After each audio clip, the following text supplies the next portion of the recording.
Fans, thank you for clicking on this video.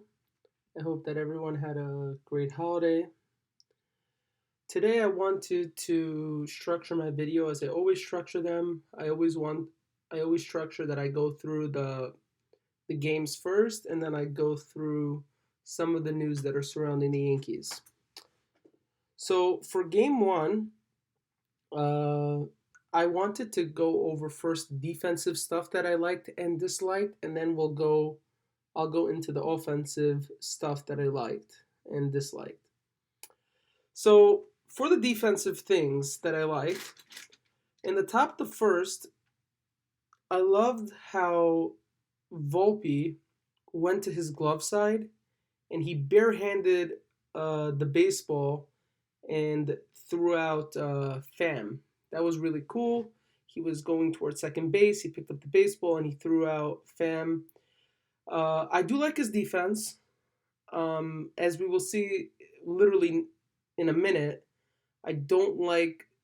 I'm not so sure about his arm, but uh, I think he's gonna get better. Hopefully, the next thing that Anthony Volpe did that I really liked was that he took away a hit from Moreno, but I really disliked the throw to first because it bounced. Now, from the way I view it, if Anthony Rizzo was there, a bounce wouldn't be so much of a problem because Anthony Rizzo is a all-star first baseman. He's great. He's great at defense. But the Yankees have backups in there. They have DJ LeMahieu. They have Jake Bauers. You know, and with these backups, you need to be a little bit more perfect than what you are what you're playing at. You understand?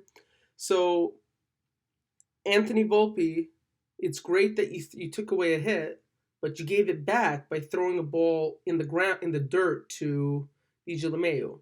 Now DJ LeMahieu isn't a bad first baseman, and Jake Bauers isn't a bad first baseman, but they're both backups. It's not their position by trade. So in my opinion, very cool to see that Anthony Volpe's defense is stepping up, but I do believe that he has to get better at throwing the baseball and realizing the situation. If you have a backup player at first, maybe you shouldn't bounce the ball. Now I do believe the Yankees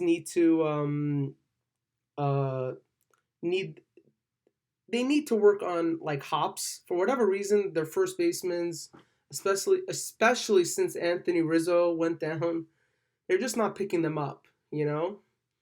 Anytime there's a bounce for whatever reason, it either goes past or it's bobbled or whatever it is. So I do believe that they should work on it. I keep saying I'm not sure how the Yankees coaches work and what they do with the players, but the Yankees really need to get on top of their defense. They need to um, run through plays. They need to maybe simulate some stuff that are happening within games. May it be bounce balls that bounce in the dirt and first basemen have to come and pick it up. May it be a ball is hit to right field to try to get the ball online to the catcher. These things are vital for playoff teams and teams that are hoping to get to the World Series, which the Yankees did have aspirations of, but unfortunately they won't be going this year. But that being said, Oswald Peraza, I mean, has this guy's defense is second to none. He plays third base, and he caught this line drive that was a bullet in the top of the second. And if he doesn't catch this ball is a double at least. For sure. It's not even a question. It's an automatic double. And again, in the top of the sixth, Oswald Peraza showed off his defense again by coming in on a ball that was dribbled towards third base and firing the ball to I think it was DJ LeMahieu and getting him out. Which again, His defense, I don't think, is the question that Yankee fans have with him. I really think it's his bat. We will talk about if the Yankees should start him next year or whatever, but his defense is really, really good, and the only questions that I have about him are his offense. Now, with that being said, let's get to the offensive performance. Now, in this game, Aaron Judge literally, I mean, he was goated this game. Okay, he had 3 home runs. He hit a double in the gap. Um, and if you look at the replay, you'll see that Aaron Judge, when he rounds first base, he puts on the Jets in order to get the double, which means that his toe is getting better, okay? And that's a really good thing to see because I really thought that when he ran into that wall at Dodger Stadium, I really, really thought that he was, people, I remember Tiki Barber on WFAN was like, yeah, this could hinder him long term. You never really, you know, get over your toe. And we see it with DJ LeMahieu. He never really got over it either. So I was really nervous about it. But um, if he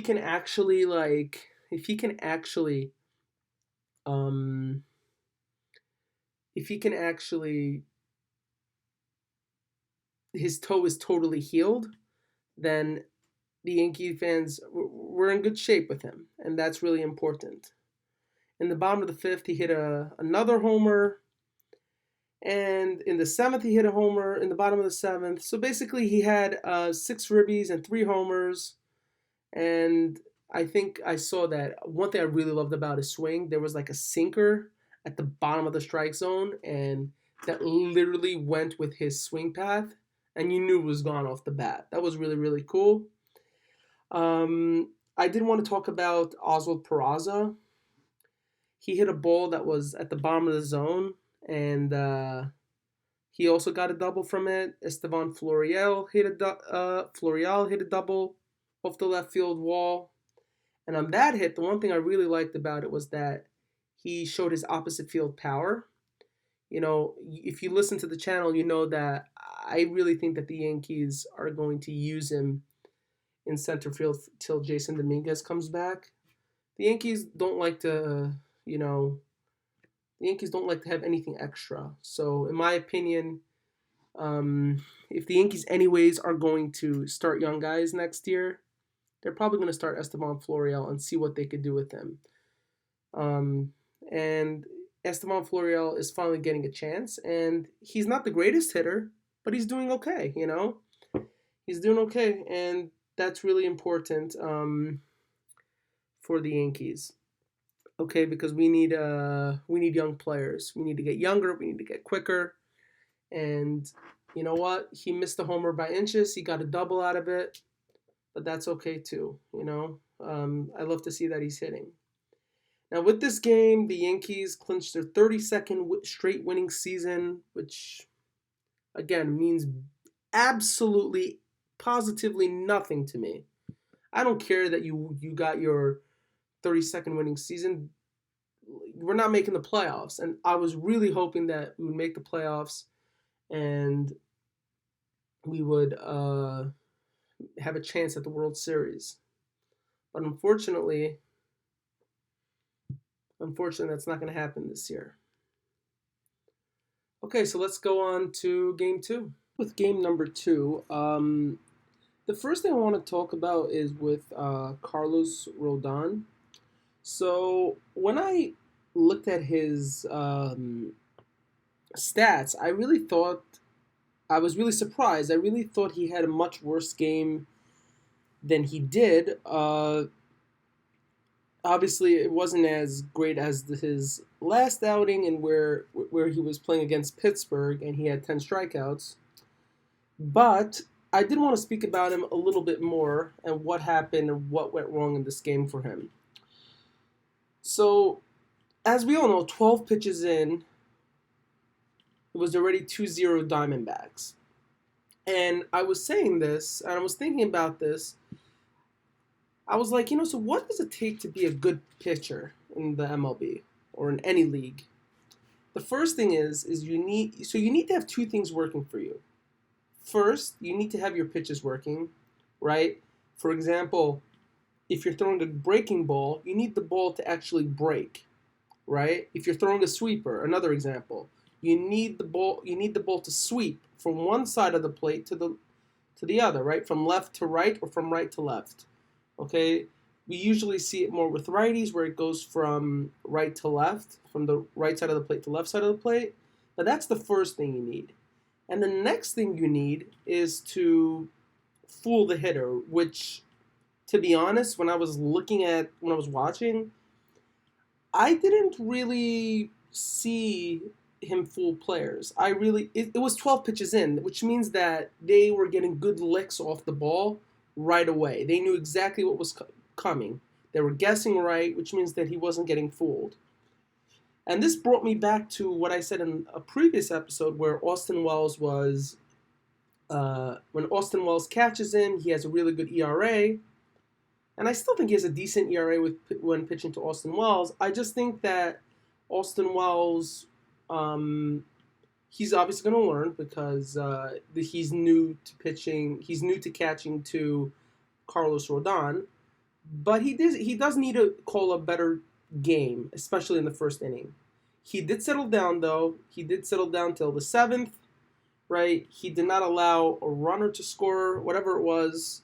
But he did settle down, and that was really good to see because you didn't want something to spiral out of control. When something is already going bad, you do not want it to spiral out of control. The Yankees did hold their own till the 7th inning, and then the game just got away from them. So one more thing I wanted to speak about on Carlos Rodon, and this is something that Talking Yanks also spoke about. They said that it was Carlos Rodon had a bunch of almost a good start. You know what I mean? He almost got, only 2 runs, but then he always lets it get away from him. He always, ends off on a bad note. And to be honest, I think that's something that can be very much worked on. I don't know if he has another start this season, but for sure for next season, the Yankees can definitely work on it, and hopefully they do, and hopefully Carlos Rodon is more consistent and has better pitching games that he pitched. Because let me tell you, I don't think without the pitching, I don't know how far the Yankees are going to go. But again, that's a conversation for in the off season. Right now, let's talk about the game. The next thing I did want to speak about was that happened in this game was the defense that I thought was bad. The first thing off the bat, in the top of the first, your pitcher is struggling. Estevan Florial, your claim to fame is not hitting. It's defense. You're quick. You're good in center field. How come you bobbled the ball? Well, obviously, it's not like he's made hundreds of bad plays. He's not Gleyber Torres at second base, where you want to murder him. It's once in a while. But again, the point is your pitcher is struggling. It's not like you have Garrett Cole in the mound and he went through 5 innings and then you bobble the ball and Garrett Cole could come out of it. You're dealing with Carlos Rodon, who is inconsistent. Your pitcher. Your pitcher is inconsistent. You need to be better at being focused. Now, again, it could be that it was slippery. There's other stuff that can be taken into place. But again, if let's say the ball was slippery and whatever it was, so that means you have to be a little bit more concentrated in what you do. Okay, pick it up better, because that's really what probably made the first inning go from already bad to really bad. He gave up 2 runs in the first 12 pitches in, right? The second thing I wanted to speak about where the defense was bad was, I think in the top of the 9th, we had Jake Bauers and Estevan Florial almost collide. Now again, this really bothers me. It's always the center fielder's ball. He is the captain of the outfield. Okay, if he's in the vicinity and he's calling you off, he gets the ball. I'm not sure where Jake Bauers thinks that he is some sort of person who takes over the center field job. You're in right field. Let him catch the ball. You don't need to make bad defense. Now, again, is it the player's fault? Yes. But why isn't this being drilled in the Yankees players' heads? The coaches, where are the coaches? The coaches need to tell them. They need to go through these plays. They need to say, listen, when they're in such a play, you hear the center fielder, you let him catch the ball. Okay? It's not your ball. And we've had this multiple times in the season. I think sometimes we get lucky and we end up catching it, but at the end of the day, it's from what I was taught, it's always the center field's ball. Now, maybe Esteban Florial shouldn't have came all the way across, but again, if he's there, it's his ball. He calls it, it's his ball. And I believe that, there was a little bit of misconfusion because of that, because Jake Bauers, I think, had to contort his body a little bit in a way in order to catch the ball, because he wanted to catch the ball and also avoid hitting Esteban Florial, which is why he missed it. But again, you hear the center fielder calling you off. Just get out of the way. He's got it. That's it. And I'm not sure where the coaches are, but hopefully next season these things change, because if you want to be a good team, you need to have good defense. But on the opposite side of the coin, I did want to speak about the defense that was good. In the top of the second, so there was a ball hit to first base, and DJ LeMahieu, in order to get out Alec Thomas, he slid to first base and got him out, which is, again, a very heads-up play because he's a fast runner. Thomas, I'm speaking about. And honestly, if he didn't run, I don't know if they would have gotten him out. If he didn't slide and whatever, I don't know if they would have gotten him out. There was also a play where the Yankees, I think, had first and second, and they had DJ LeMahieu at second and Judge at first, and this was in the bottom of the third, and Gleyber Torres hit a ball. And I know a lot of Yankee fans are like, oh, the umpire shouldn't be there. We would have had maybe second and third with one run scored already, and maybe that changes the ball game. But in my opinion, I really think the Yankees got lucky on that one, because they're lucky that it hit the umpire, because if you look at the replay, the ball literally is being hit to the second baseman. It's 2 outs. All they have to do is throw it to first base, and the inning's over. They don't have to worry about DJ. They don't have to worry about Aaron Judge coming to second. He just has to throw it to first, and it's over. It's out. They're out of the inning. So in my opinion, yes, they did get lucky on that one, because that allowed the runners to at least move up. And I think the Yankees, to a certain degree, have to be thankful for that. But with that being said, I did want to get to the last thing about this game, which was that the Yankees need to work on maximizing opportunities. There are so many, not so many. In this game, I don't know how many missed opportunities there was, but within the season, there is so much opportunities that the Yankees leave to left to be desired. And for whatever reason, they just can't capitalize. Okay? For example, in the bottom of the third, after the whole Gleyber Torres thing, Austin Wells grounds to short and ends the inning. You have second and third, 2 outs. Okay? Obviously, Austin Wells is a rookie. He needs time to develop, which again, all good. But at the end of the day, I don't want this to become a habit. We need to start maximizing plays that are right in front of us. Again, also, in the bottom of the fifth, the Yankees had a runner on third base with 1 out. And it was 1 out only. It's not like 2 outs. Oh, all you have to do is hit a fly ball to left field, or hit a fly ball to center field, hit a fly ball to right field. Maybe get it past the infield. But instead of putting the bat on the ball, they struck out twice. Okay? DJ and Aaron Judge struck out. And those things really need to change, because again, it may not change the game, but it does put a little bit more onus on the Diamondbacks. And who knows what happens from there? Maybe it's 2-1. The type of relievers that are being brought in are better than the ones that Aaron Boone brought in. So at the end of the day, I think another thing that the Yankees need to work on, besides for defense, is to maximize opportunities, because there's too many times where plays are left on the field and we end up losing because of that. Okay, with that being said, let's move on to game number 3. Let's go over game number 3, Yankees versus Diamondbacks. Let's speak about Clarke Schmidt. Clarke Schmidt allowed 2 runs over 3 hits. Right, he had 3. He gave up 3 hits. He did give up 3 walks, but counted that with 3 strikeouts. But he only went 4 innings.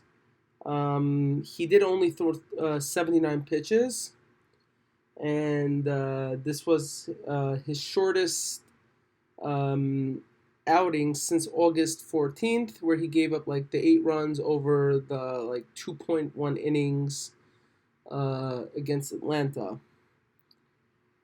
So what happened in this game was he really struggled. He had a clean second inning, but in the third and the fourth, he had 2 runners on. I'm not really sure exactly what was wrong. Maybe it was raining. He didn't have control. Maybe it was cold. I don't know exactly what the deal is. Obviously, that's not an excuse, because the Yankees are trying to make the playoffs, and playoffs are in October, and October is cold in New York. So I'm not sure exactly what happened with Clarke Schmidt. Maybe he just had an off day. Hopefully it's just an off day. But he does have another shot to redeem himself against the Royals this coming weekend. So hopefully he does better against the sucky Royals. So let's get to the offense and what I liked from the Yankees this past game. So right off the bat, in the first, DJ LeMahieu had an 11 pitch at bat, and I'm gonna be honest, that set the tone. The young kids saw him fight, and that probably trickled off into the rest of the players on the team. He went at with an 11 pitch at bat, and he got a base hit out of it. It was really, really cool to see. The next thing that was really cool to see was in the bottom of the fourth, we saw Gleyber Torres. He literally reminded me of DJ LeMahieu. DJ LeMahieu usually, he has like an inside-out swing that like takes it all the way to right field. But Gleyber Torres' inside-out swing went to like right center field, so it kind of reminded me of him. And later on that inning, Austin Wells hit a 2-run homer to tie the game up. And I love to see this, because we know that Austin Wells can play defense. We know that he can catch Carlos Rodon. But the Yankees really have him to hit as well. The Yankees need a hitting catcher. If he doesn't hit, we could just have Jose Trevino behind the plate, Kyle Higashioka, Ben Rortvedt. All these guys are good enough at defense, and we don't need Austin Wells. But if Austin Wells continues to hit, and I remember I was speaking about how he got the monkey wrench off his back with his first home run of his career. If he continues to hit, the Yankees have a starting catcher next year, and hopefully a starting catcher for the next 10, 15 years. Maybe he can be our Jorge Posada, but you never know. Right now, I think this is the second homer of the season. He has been previously getting good licks on the ball, although he's been getting good licks on them. I'm happy that he's not striking out as much. In the bottom of the fifth, we saw that a nice double from Everson Pereira, and I love to see his speed because what happened on this play was he hit the ball, and like I don't know, for whatever reason he didn't know where the ball was, and finally I guess when he heard the crowd roar, he took off from home plate. He got to second base and was able to get in there without getting thrown out. And that means the Yankees have a speedy left fielder. I'm not sure if he's going to be the starting left fielder next year. Obviously, that's a question for the offseason. We'll talk about it. But it was good to see that at least there's some athleticism that the Yankees have around. Okay, he ran without getting thrown out with a delay. You know, it was a delay, and it wasn't like it was a scorching double to center field. It was like right past first. The right fielder had to come in, and then threw it to second. So it was pretty good to see him run and get there without getting thrown out. In the bottom of the seventh, we've been always talking about Oswald Peraza's defense, but hopefully his offense is coming to form. He smoked the ball to left field, which was a sinker, and this sinker was thrown down the middle of the plate. And I love how he capitalized on that. When a pitcher makes a mistake, make him pay. Okay? And he smoked this out of the park in the stands, and that was really cool to see. In the bottom of the eighth, we saw the Yankees continue to fight, although they were down. They had a bases loaded, one out, and Oswald Peraza did not chase a pitch, right? He could have easily chased it, and I was so happy he didn't because a walk was a run in that case, okay? One out, he got the run in, and that was really cool. Furthermore, we saw that Esteban Florial, he didn't go for the home run. He just got the ball up in the air. Again, a walk is a run. Understand? That's with Oswald Peraza. Understand your moment. Esteban Florial. We didn't need a base hit. We just needed a run. What did he do? He lifted the ball to left field. And I don't know who's teaching them this, but it's about time. Sean Casey, if you're doing this, kudos to you. Yankees should have been doing this a long time. All the while this past year, everything was home run or bust, home run or bust, home run or bust. If it's a bases loaded, let's get the grand slam. But instead, they played small ball. They got the run in. And again, Everson Pereira hit a base hit up the middle, and that scored Anthony Volpe. That was really cool too. The young guys are hitting, and that's really, really good to see. They're playing good defense. Next year, maybe it doesn't have to be a total rebuild. Maybe they learn something from this, from the time that they're up this year. And with that being said, I really wanted to just reiterate, I really love how the Yankees are fighting. You know, there's not much that we like this season. Judge got hurt. Rodon got hurt. Yankees are out of the playoffs. But to see these young guys coming up, hitting the baseball, playing defense, trying to play spoiler, that's really, really good. Now, many of you may say, yeah, they're young. You know, they're looking for playing time. They're playing for next year. They're trying to make sure that they're on the team. Doesn't make a difference. Okay?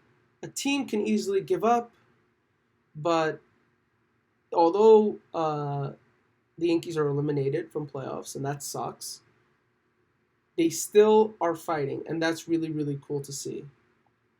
I really like to see that the Yankees are fighting. Hopefully that carries into the next series. We'll see. Now, another thing I wanted to get into this game was with the missed opportunities. Now, the Yankees didn't have too many of these missed opportunities, and they're not obviously glaring because they won. But we always want to capitalize on missed opportunities, right? When they're missed, a lot of times you don't get a second chance. So let's go through them. The Yankees had first and second, nobody out, and couldn't get anyone in. I think this was in the bottom of the first, whatever it was. And I think this is when Clark Schmidt already gave up his 2 runs in the first. And it's pretty demoralizing because as a pitcher, you really want backup. You need your players to pick you up when you're down. The same way you pick them up when they're down, right? Clark Schmidt threw some zeros for us when we needed him, and he was, at points in the season, we were saying he's the number 2 in our pitching staff. So, a pitcher can be pretty demoralized by the fact that he wasn't getting any run support. But the Yankees did pull out a win, and hopefully Clark Schmidt has a better game next start. And another missed opportunity was in the bottom of the 5th when Aaron Judge struck out, and there was a man at third with 2 outs. Now, obviously, it's 2 outs. You need to get a base hit, so it's a little bit of a different type of play that you're doing. You're not trying to get the ball in the air. You're not trying to bunt him over. You have to get a base hit. If not, they're out of the inning. But still, it's a missed opportunity. You had a man in scoring position. If you get a base hit, you get a run. If not, you missed it. And that's all I really wanted to speak about with the game. I did like how the Yankees are fighting, and hopefully they carry this into the next series. With that being said, let's go on to the news around the Yankees that I want to get to. And again, I said it already before, but it stings, so let's sting some more. The Yankees were eliminated from playoff contention. And the truth is, I wanted to go over how the Yankees got to this point.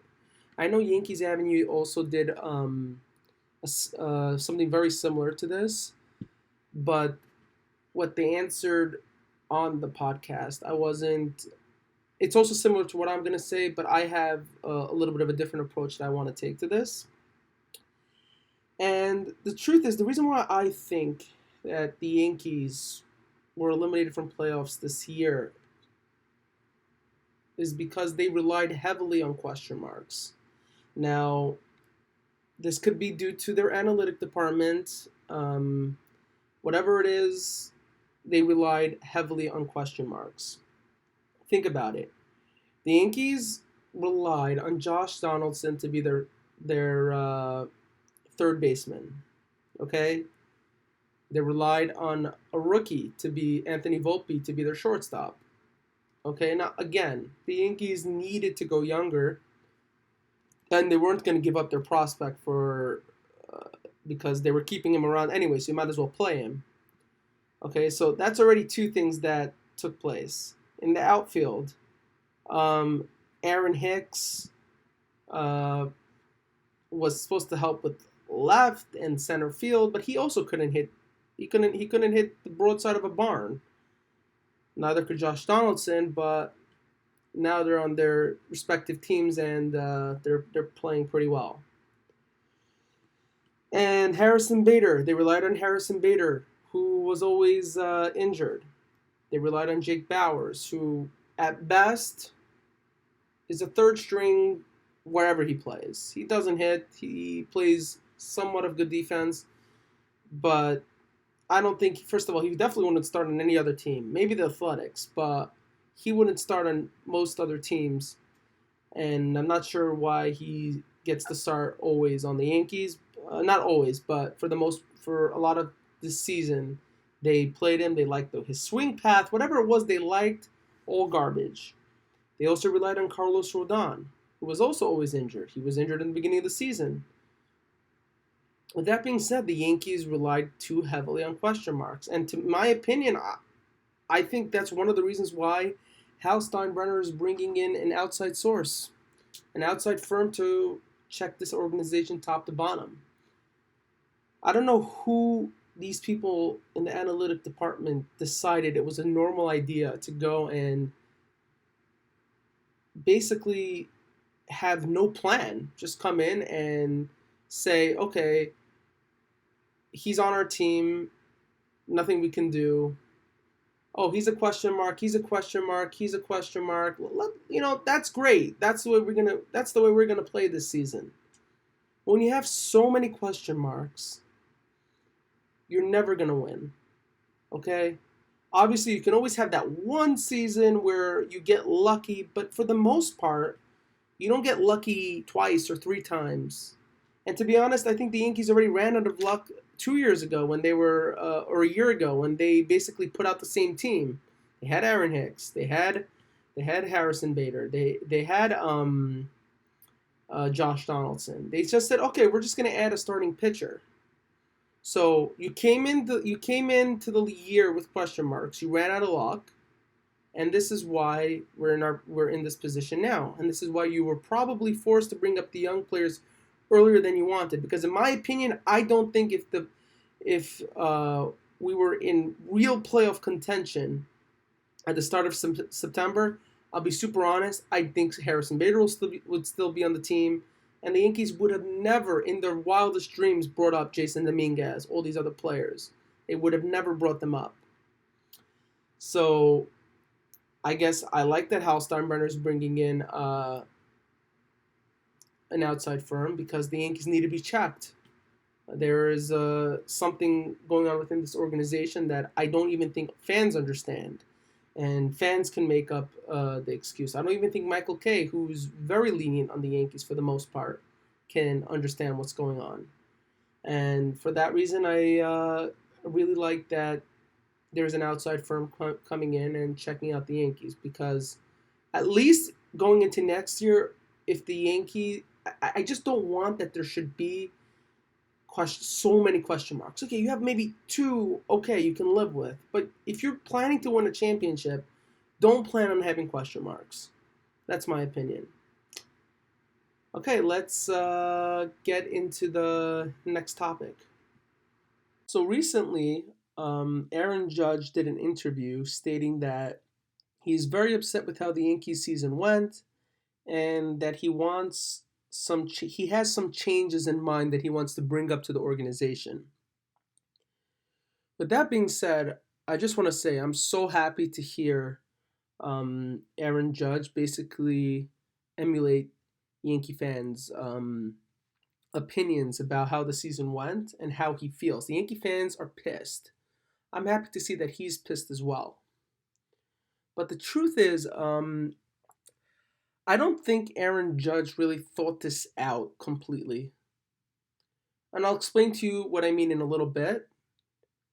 But first, with Aaron Judge's comments, he didn't just put a target on himself. He put a target on Hal Steinbrenner, right? The Yankee fans already want change. The media knows this. So the media is already saying that Brian Cashman has been there for 25 years. So basically, the talk of the town is that change has to happen. And now with Aaron Judge saying that he has some ideas, he's putting a target on Hal Steinbrenner's back. And he's basically saying, listen, we want change, I want to win a championship. Yankee fans want to win a championship. This is the stuff that I have in mind. Let's implement them. Now, let's say Hal Steinbrenner is stubborn and says, no, I want to stick with the easy route and stick with Brian Cashman, or basically not take into account what Aaron Judge's changes he has in mind, for whatever reason, okay? Then Hal Steinbrenner is going to hear it. We already saw this past series or 2 series ago, how Yankee fans were already saying to fire Brian Cashman. I don't think Hal Steinbrenner wants to have to answer more questions about change. Now, the truth is, how much pressure would it be? I'm not so sure, because Hal Steinbrenner will just go to probably the Michael Kay show and speak to Michael Kay, Don, and Peter, and just will give some weird answer as to why the Yankee fans are wrong for being upset. And knowing Michael Kay and listening to his show for a while, I don't think he'll retort anything, because I'm not sure if it's because he's being employed or whatever by Hal Steinbrenner, which, again, I'm not saying That's the reason why he doesn't want to do it. Maybe he just doesn't want to be disrespectful. But I don't think he's going to retort anything to Hal Steinbrenner. And because Hal Steinbrenner won't receive any backlash for any of his comments until later on after the interview is over, I don't think there's that much pressure, but there is a little bit of pressure because Aaron Judge is the star of the Yankees, and he's wanting some change, so he's got to listen. Now, let me switch over to the other side. How does this put a pressure on Aaron Judge's back? So let me just take you through a scenario to explain what I mean. So Judge made these comments. Now let's say next year in 2024, he has a down year. Okay, he's injured, he doesn't hit as many home runs, or his batting average drops. Yankee fans will start to turn on him. They'll say, maybe we should change instead of changing the organization, maybe we should change your contract. We should lower the annual salary per year, you know? Maybe we should change you and get you off the field. That's another thing they'll say. And most of you guys are going to be like, what do you mean he's the star of the Yankees? Well, wasn't Stanton the star of the Yankees? Wasn't he just the star of the Yankees a second ago and now we want him off the team? Well, you don't think there's similarities between them? Stanton and Judge both hit home runs. They both have huge contracts, which the Yankees will have a hard time getting out from under.